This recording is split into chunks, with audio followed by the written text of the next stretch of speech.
Nick and Laura were coming back home for the birth of their child, and Antonio made it clear that I needed to leave. Leave me? I asked, stunned. Antonio nodded with a smile. I've always thought things would be better without you. I hate how you always have the right arguments. Just because we've been together for so long doesn't mean we have to stay together. His words were bold and cut deep. Whatever difficulties he faces from now on are none of my concern. He probably thinks he'll forget about it after a good night's sleep. But not this time. He should take responsibility for his own words. I'm Scarlett, 55 years old, living with my husband Antonio, who is 60. Antonio recently retired, 5 years my senior.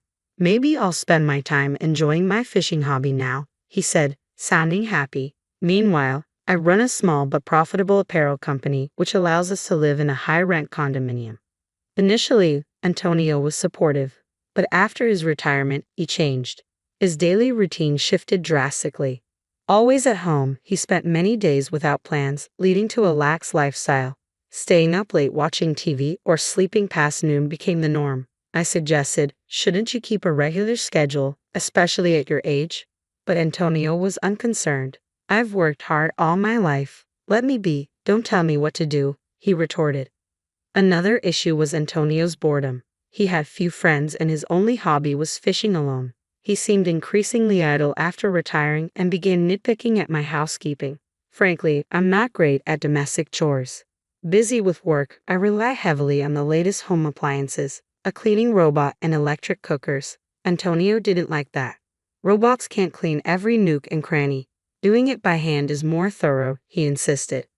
One evening, he complained about dinner. Stews need time and attention, not an electric cooker, he grumbled, though he had never minded before. Now, he was imposing his preferences. At worst, he would say, stop being lazy, you're so sloppy. I'd consider his request if I had the time. I'm too busy with work. If he's retired and has time, he should do it. When I pointed this out, he snapped, just because you work doesn't mean you can act superior. I began to understand why some people divorce later in life, yet I endured, considering how hard we had worked together. But things escalated due to a particular event. Our son's wife's pregnancy. Nick, our only son, and his wife Laura announced her pregnancy. Nick isn't my biological son, he's Antonio's from a previous marriage. We remarried when Nick was 10. Antonio was ecstatic about the pregnancy announcement. Our first grandchild, he exclaimed, his joy overwhelming. Yes, it's exciting, I replied, happy too, but Antonio's joy was beyond normal. I think he was experiencing grandparent fever. That's why things turned out this way. Laura, who was raised by a single mother, expressed a desire to return home for the birth, probably influenced by Antonio's enthusiasm. My mom is too busy with work, Laura explained, which only fueled Antonio's eagerness. We need to welcome the baby in the best possible way, he declared, diving into preparations with gusto. That would have been fine, except he imposed all the tasks on me. This crib, every kind of milk, just in case, and a lot of diapers, he barked, overwhelming me with orders. Already swamped with work and chores, I struggled to meet his endless demands, only to be met with criticism. No, not like that, he complained. No, you're doing it wrong. Enough. I finally snapped. I understand you're excited, but do it yourself. Stop relying on me for everything. Antonio seemed shocked, standing frozen. Our first grandchild, and you act so detached. Right, you're not biologically related to Nick, so you don't care about him. That's not true. Don't say such awful things, I retorted. You're overdoing it. If Laura knew how much you're doing, she might not want to come here. This place doesn't feel relaxing. Antonio, unable to respond, clenched his teeth and retreated to his room. I sighed, regretting my harsh words. His fanaticism had driven me to stubbornness, and being accused of not caring about Nick hurt deeply. I wanted Nick and Laura to feel relaxed here, which is why I needed to stop Antonio's excesses. Later, I thought about making amends, but Antonio didn't come out of his room. Reluctantly, I knocked on the door. I'm sorry about yesterday. I'm going to work, I said, leaving for the day. At work, I faced numerous challenges and returned home quite late. As I contemplated dinner, I found Antonio already sitting at the dining table. I'm home. Sorry I'm late. I'll make dinner as quickly as I can, I said, but there was no reply. Antonio just sat there staring, as if pressuring me. Frustrated, I thought, if he's home anyway, he could have made dinner or at least not rushed me like this. Finally, I broke down. I managed to make crispy fish sandwiches and served them. Sorry for the wait. Let's eat. Antonio immediately started eating in silence. Were you that hungry? I asked as I sat down and began my own sandwich. Before I was even halfway through, Antonio had finished. He sat up straight and looked at me. What? I asked. Antonio spoke in a low voice. You're all about work, neglecting the housework. His unexpected words nearly made me drop my sandwich. What are you talking about? I'm not neglecting anything. Don't act like it's nothing. Like today, just sandwiches, no salad or soup. That's unacceptable. True, I usually serve salad and soup, but today wasn't about being lazy. I hurried because Antonio seemed so eager to eat.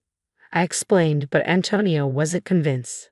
It's not just that. You always negate everything I say or do. You must think you're better because you're working and I'm retired. That's not how I think at all, I insisted, but Antonio remained unconvinced. I was getting tired of this pointless argument. Let's stop this. We'll be welcoming Nick and his wife soon. I don't want to greet them with this unpleasant atmosphere.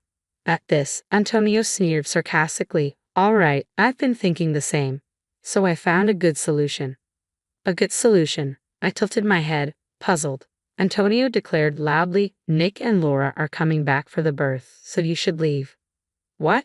I couldn't believe he was serious. Leave me? When I asked again, Antonio nodded with a smile. If you weren't here, things would go smoothly.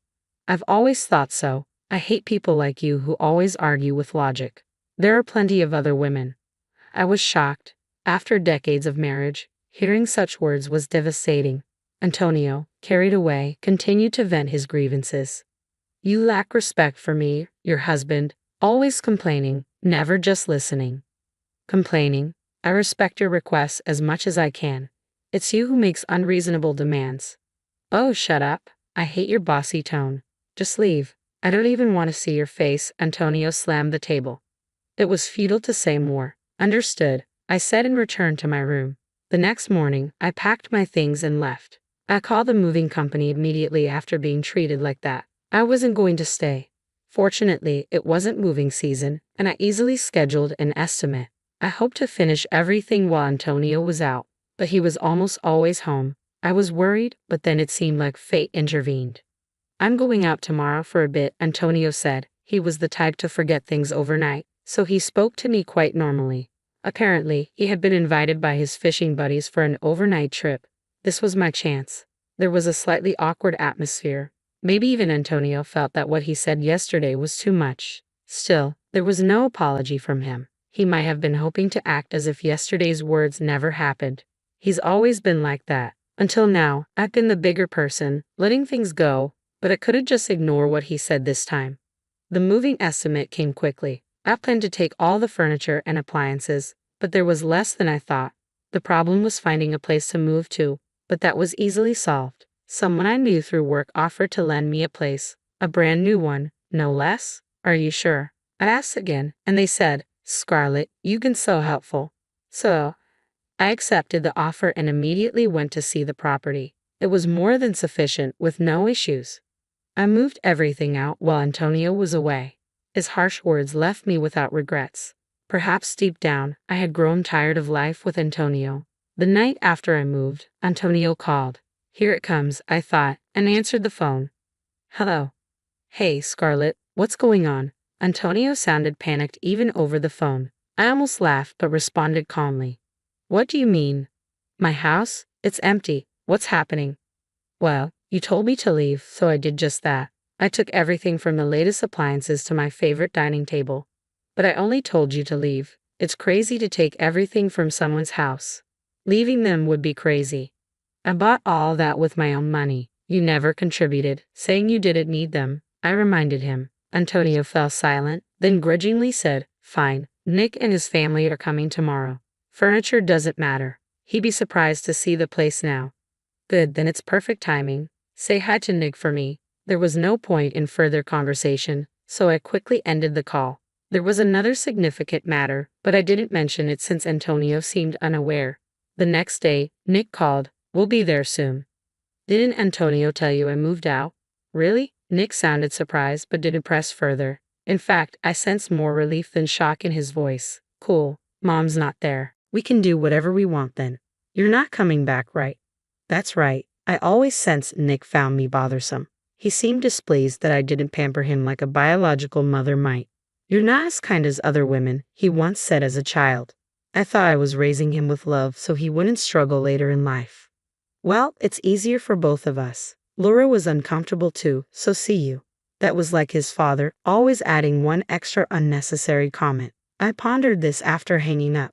That day, I was a bit on edge, unable to focus on work. I half expected a call about the furniture and appliances. Laura once said, "It must be nice to have all these appliances for an easy life."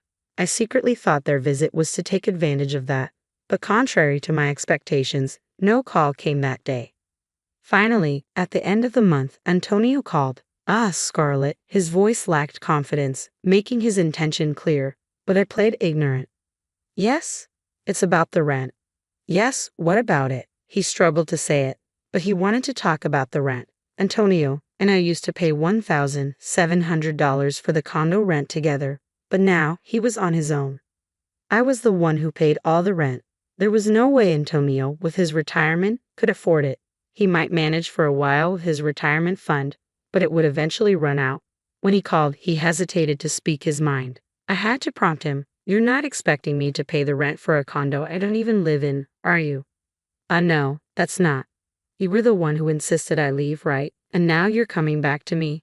That wasn't something Antonio's pride would allow. As expected, he changed the subject. "Scarlett, are you doing okay? With a place to live?" "Yes, I managed to find a place thanks to some connections. I'm living comfortably." This left no room for him to ask me to return. I had no intention of going back, but just in case. "Oh, okay. Nick and Laura were saying they miss you. I thought maybe you'd consider coming back." Such words were unusual for Antonio. He must have been really desperate, but I had no intention of returning. "Oh, really? I thought they disliked me." No, that's not. Well, it doesn't matter. I have something important to discuss, so I'll come over." Yes, Antonio replied, sounding cheerful. There was a vital matter to discuss for my future. Later, I visited the condo for the first time in a while.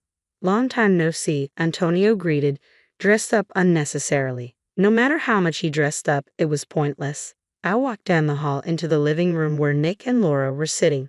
Clearly, they couldn't live with nothing. New sofas, tables, and a fridge were installed. Nick waved casually, and Laura, though glaring, greeted me. The atmosphere was tense. I wanted to finish what I came for and leave. I sat down as Antonio urged. "So, what did you want to talk about?" Grateful he brought it up, I started the conversation. I thought it was better to handle this sort of thing sooner rather than later. Antonio turned pale the moment he saw what I held out. "You're planning to divorce me?" he asked, visibly shaking as he looked at the filled-out divorce papers. "Yes. Ever since you told me to leave, I've been intending to." "Did you really say that without thinking?" Antonio fell silent. He probably did. He tends to blurt out things in the heat of the moment without thinking ahead. This habit had caused him trouble at work several times. "The last time, you said all those terrible things. I don't want to see your face. There are other women, and more." At that moment, I couldn't see a future with you anymore. He must have remembered saying those things. Antonio kept his head down, sweating. "Yeah, I said it, but that was not really what I meant." "You can say such things even if they're not in your heart." I'm appalled. "Well, it doesn't matter to me anymore. I can't do this anymore." Facing Antonio, our eyes met. He immediately flinched and looked away. "Can't you reconsider? We've come so far together." "I've come this far only to be told such things. I can't do this anymore. I can't be with you."